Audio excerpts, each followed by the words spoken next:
Welcome to this lecture on the basic fundamentals of CT and PET-CT imaging. Here are the objectives for this lecture.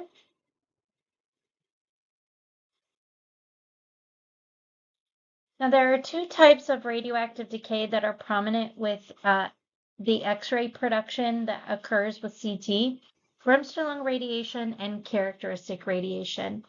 Bremsstrahlung is a German word that means breaking radiation, and it refers to the way the electrons slow down as they pass near the nucleus of an atom. They will actually slow down, lose some of their energy. That energy gets absorbed by the atom, and then it gets released as a Bremsstrahlung ray or a photon. Now, characteristic X-ray is a little bit different.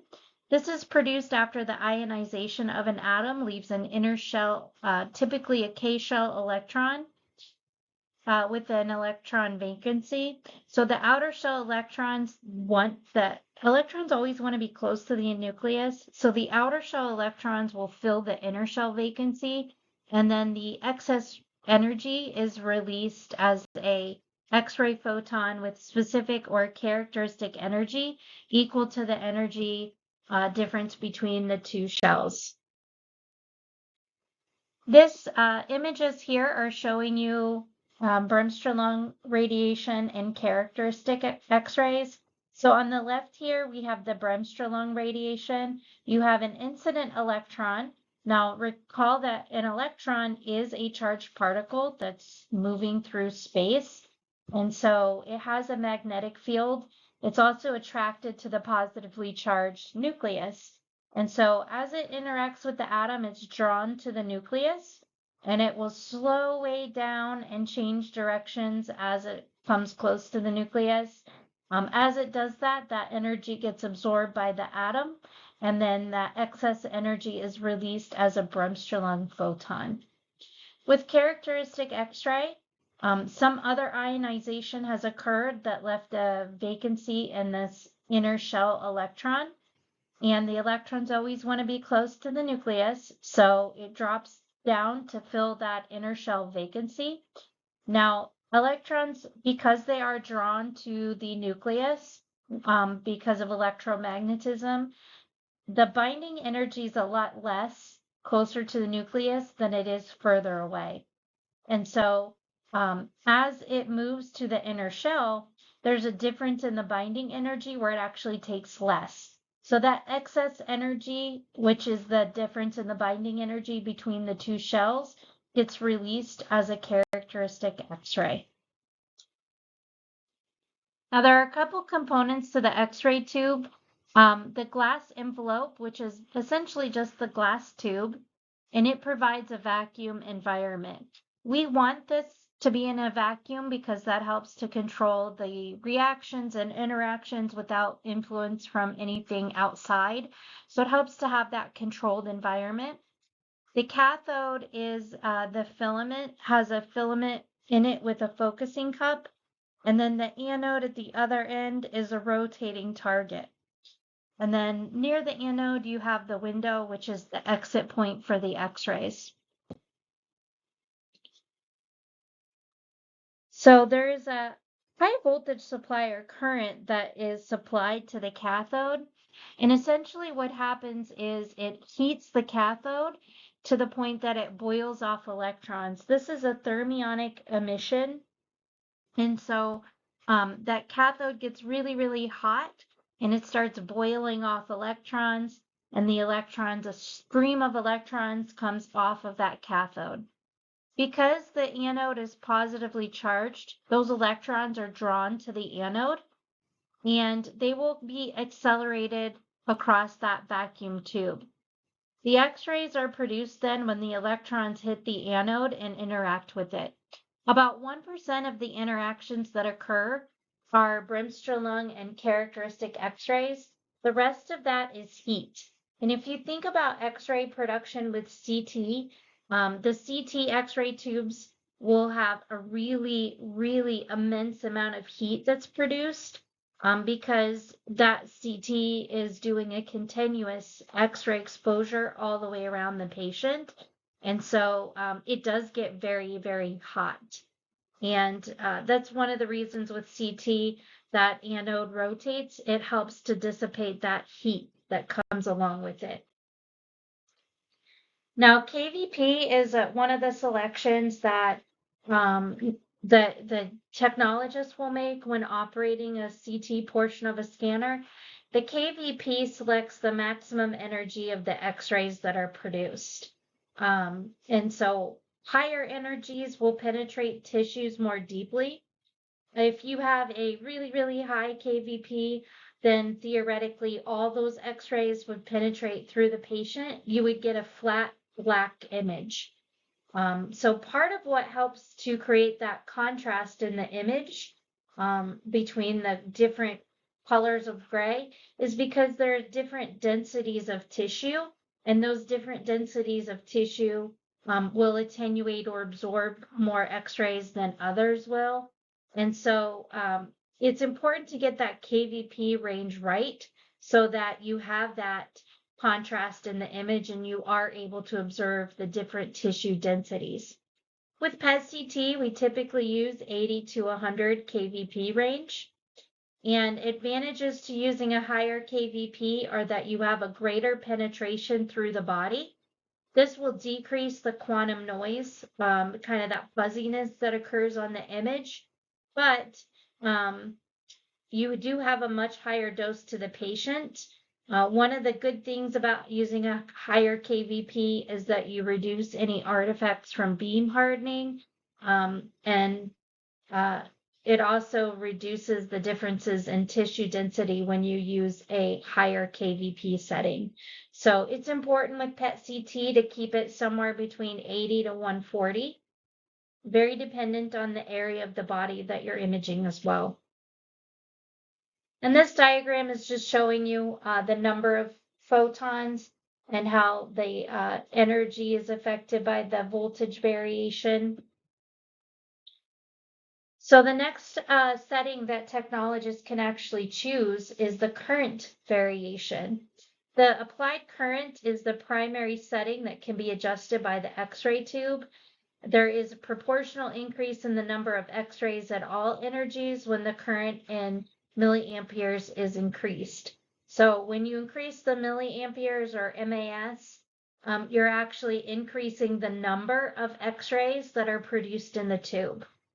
CT ranges from 50 to 400 MAs, and a wide range of current settings is required to adjust the scanning parameters to the patient and the clinical application. So this does have a wide variety. A lot of it has to do with the size of the patient, how many of those photons are going to get attenuated, and making sure that an adequate number of photons actually reaches the detector. The higher the number of X-rays reaching the detector, the lower the noise you have in the image, but you also greatly increase the patient dose. The increased MAS has a great impact on the patient's overall radiation dose. So it's very important not to over-radiate your patient by using an MAS that's too high. Advantages of a higher MAS are that it decreases noise. So you get really good contrast resolution because you're essentially getting more counts or more photons that reach the detector. You have a better sample, a better representation of the patient's body. But it compromises their radiation dose. It will greatly increase that. This is showing you the effects of KVP and MAS. In image A, it has an 80 kVp and 200 MA. But if you look at image B, it's a lot less noisy because a higher kVp was used. You also don't see a great change necessarily in the density. The contrast resolution isn't fantastic, but you do see differences in black versus gray. The bone shows up as white. So that's good. And then in C and D, you see the effects of changes of KVP again with a lower MA. So with C, You have the 80 kVp and the 30 MA. So I want you to look at the differences here in A and C to see what A lower MA will do to the patient. And you see that there's actually an artifact here that's occurring. And really what happened is not enough x-rays reached the detector. You didn't have enough x-rays coming out of the x-ray tube. And so what you end up with is a really grainy image, and you have these artifacts that occur here. With the KVP of 140 and MA of 30, you see the difference here where that KVP of, or that MA of 200 has a much better image, better spatial resolution or contrast resolution, I should say. And it's still kind of a grainier image when you have less MAs. The X-ray filter is also important. CT and X-ray systems use a beam modifying filter. This absorbs very low energy X-rays that add nothing to the imaging process, but only increase the patient dose. So these are those really low level characteristic or really low energy. Sometimes there's some scattering, Compton scattering that occurs in that process, and they will have really low energy photons. Those super low energy photons will get absorbed and attenuated by the patient. They now have no hope of ever penetrating through the patient to contribute to the image. So really all they do is add to the patient dose. When you use a filter, this results in a beam hardening. Now the term beam hardening, it can be a good thing and it can be a bad thing. In this case, it's a good thing because it filters out the low energy photons that we really don't want, that don't contribute. So it provides a more uniform average energy of the X-ray beam as it's getting directed to the patient. That filter could reduce the patient radiation exposure as much as 50%. That filter also aids in shaping the energy distribution of the beam. So filters somewhat in the shape of a bow tie is often used. This is more commonly referred to as a bow tie filter, and it prevents the edges of the beam from hardening. So the energy distribution across the field of the detectors is a lot more uniform. So this is the filter location. It's right outside the X-ray tube before you have the pre or post collimators. And it's mostly typically made of aluminum, and it's just there to absorb those lower energy photons. And this is showing you the X-ray energy spectrum with filtered versus unfiltered. So you have less photons reaching the patient, but you're also filtering out a ton of those lower energy photons down here at the end of this graph that really aren't going to contribute to the image. Now let's talk about some basic principles of CT. We'll start with a brief history of CT. X-ray images have many areas of superimposed structures that create difficulty in viewing an organ or an area of interest. Tomography is a Greek word that originates from the Greek word tomos, which means section, and it refers to the ability to view an anatomic section or slice through the body. Anatomic cross-sections are most commonly referred to as transverse axial or transaxial slices. And CT images achieve not only that minimal superimposition of tissues, but also improved contrast over regular X-ray. The CT scanner was developed by Godfrey Hounsfield in the late 1960s, and this is where our unit of Hounsfield units actually comes from. It's named after him. And couple other things. First study with CT was done in 1971 in England. A man named Alan McCormick was a mathematician that created those applied mathematic algorithms and reconstruction techniques initially to convert CT data to image slices. And that's still largely used today, although it has evolved over time. There's a lot of mathematical algorithms that go into producing that reconstructed image in CT and PET-CT, as well as the fused images. In 1974, new techniques were introduced that allows us to scan the whole body. Earlier ones only did CTs of the head. And then Hounsfield and McCormick were awarded the Nobel Peace Prize in 1979 for the development of the CT scanner. So the components of the CT system are the computer in the workstation, image processing, electronic in cabinets, the gantry, which houses all the key components of the scanner, the X-ray beam production occurs there, and then also the patient imaging table, which is sometimes referred to in CT as a couch. So the detectors will basically create an electronic signal in response to the X-ray exposure. The intensity of the electronic signal is proportional to the detected X-rays. Technology has changed dramatically since CT was initially invented. Thankfully, it's come a long way. And now solid state detectors are used. They have a very high efficiency of detecting those X-rays, and multi-slice scanners use two-dimensional detector array. Collimation is very important. You have pre and post patient collimators. The purpose is to protect the patient from the X-ray exposure, especially with the pre-collimators. It limits the beam to the size of the active detector array. The pre-patient collimators restrict the width and the shape of the X-ray beam to the area of interest, and then it must be in perfect alignment with the tube and the detector array to optimize that beam location.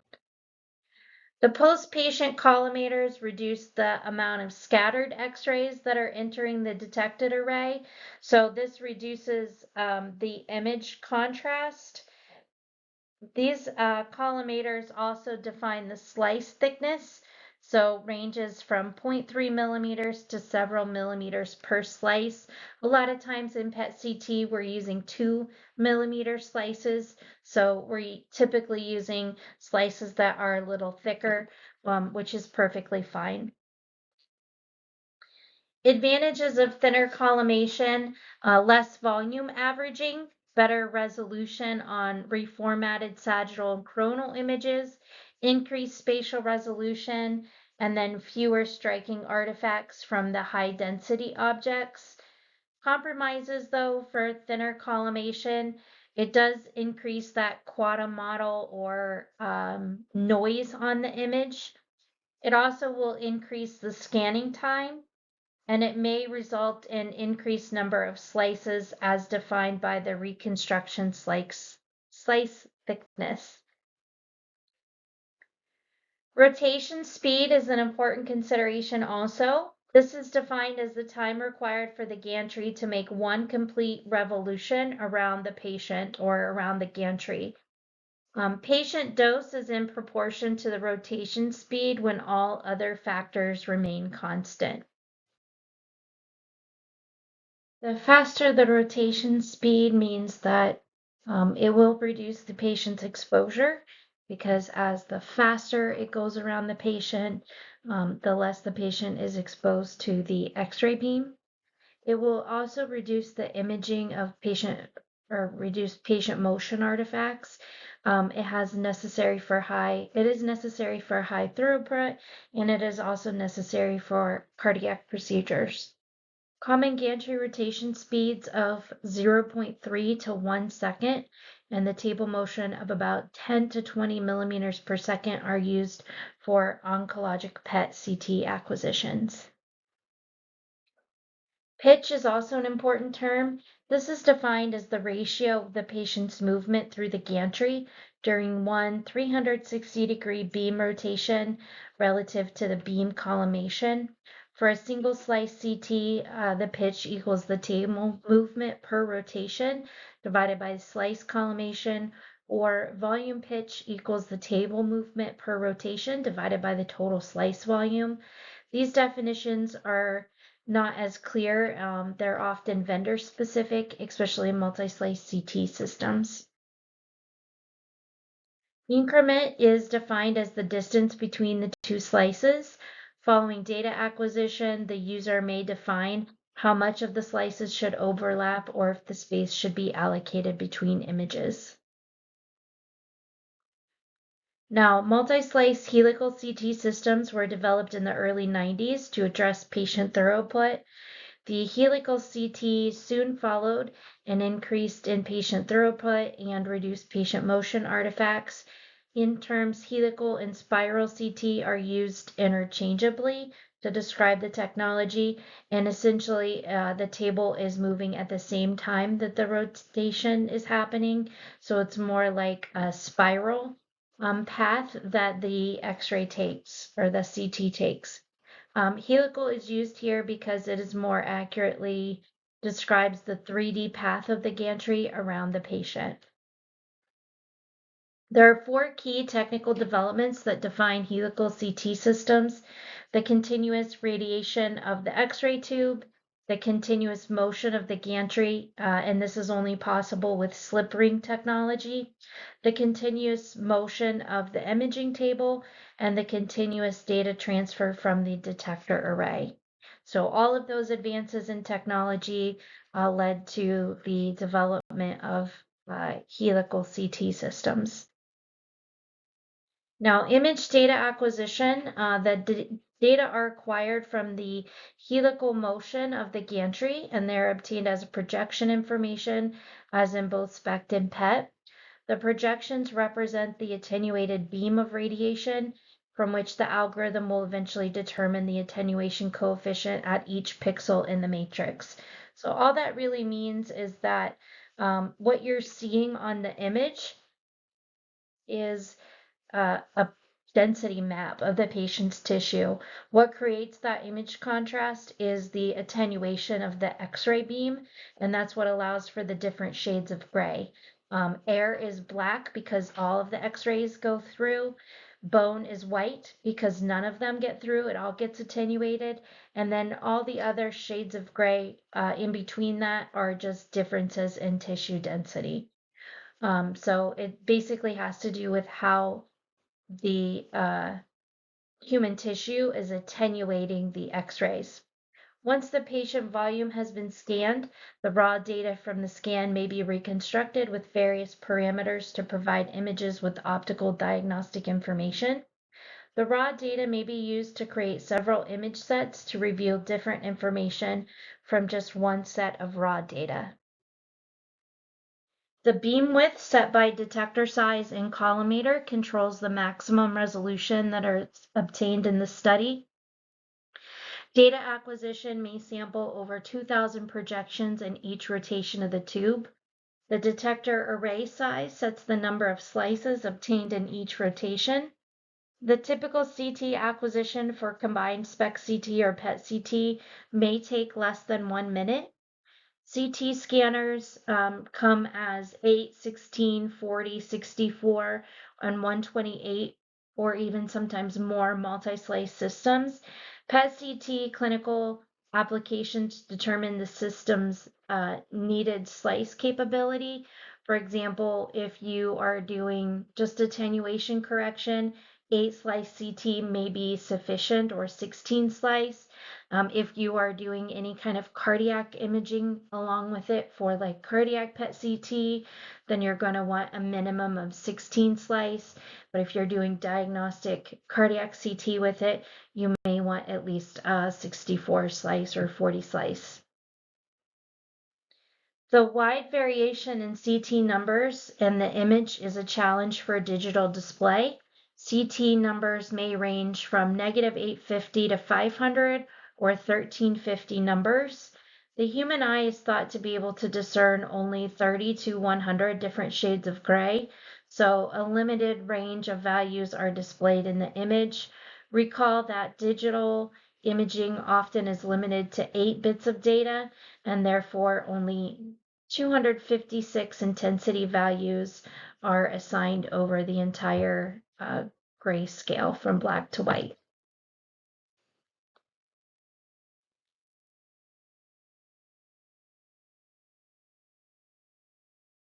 A grayscale window is assigned to some limited range in the CT numbers, and within this window, the full black to white grayscale is reassigned to 256 shades of gray.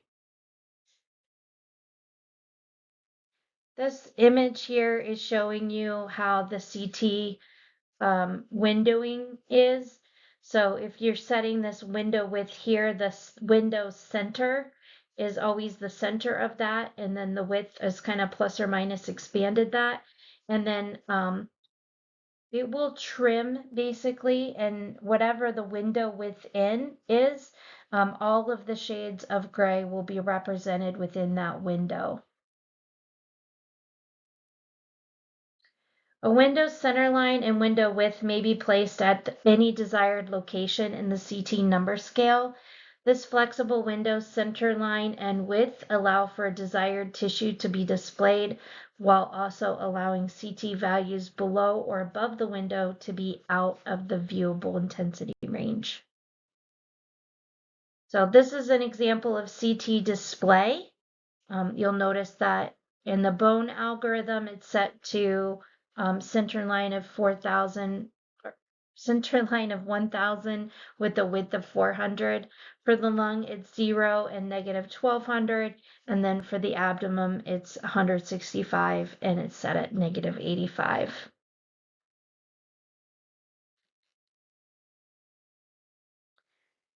For image quality and contrast resolution, is especially important. Contrast resolution refers to just the different shades of gray that you're able to see and the internal contrast within the image.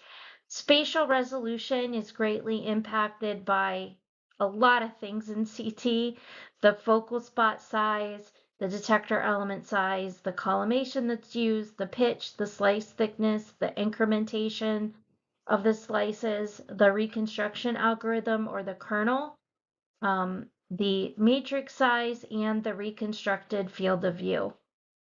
And image noise also affects image quality. CT protocols, low dose CT is used mostly with PET CT, and it's mostly just used for attenuation correction. Diagnostic CTs, often the ones that are used for PET CT are of the abdomen, the chest, or the neck, and a lot of times IV contrast is used for that. And then there's also integrated PET CT protocols that allow you to do a diagnostic CT in addition to the PET CT protocol. CT artifacts are defined as anything that causes a discrepancy in the pixel values measured in the study. There are three primary sources of CT artifacts: those that come from the operator, those that come from the scanner, or those that come from the patient. Artifacts may be qualitative or quantitative due to the increased visual artifacts rather than major variations of the CT numbers. In terms of CT radiation safety, the occupational exposure is greatly minimized by using lead-lined walls, and shielding designs are required to make sure that the CT exposure on the other side of the wall is not too great for the workers. And then there's also a control room that separates the scanner from the technologist. It is also important to keep that door shut to minimize the amount of scatter and exposure you're receiving. Patient verification is vital. Rescanning a patient significantly increases their dose and should be avoided. CT quality control is required by the Joint Commission. ACR will make recommendations for that. And then there's also vendor specific test. And so this is greatly dependent on the vendor that's used. And these are the ACR QC standards. This is kind of small, but requires alignment light accuracy, alignment of the table to the gantry, table and gantry tilt test, slice localization of the scan projection, the table incremation accuracy, slice thickness, image quality, and that's high contrast resolution, which is essentially the spatial resolution, low contrast sensitivity or resolution, image uniformity, image noise testing, and artifact evaluation, CT number accuracy and linearity, image display monitor or hard copy if there's film being used, dosimetry, testing using this or looking at the CT dose index accuracy and patient radiation dose for representative examinations, safety evaluations. Of course, every day you should visually inspect the PET CT scanner, make sure there aren't any problems with it. Workload assessment, scatter and stray radiation measurements, audible and visual signals, and the posting requirements. And then also, one of the things with the posting requirements is that there needs to be an X-ray in use light outside of every door to where the scanner is. That light has to be connected or triggered so that whenever the CT portion is being used, the light goes on and it goes off as soon as the CT stops. And then there should also be signs posted on the doors alerting them that radiation is in use. And then there may also be other tests that are required by the state and or local regulations. So that concludes this short lecture on CT components for PET CT. Thank you for watching.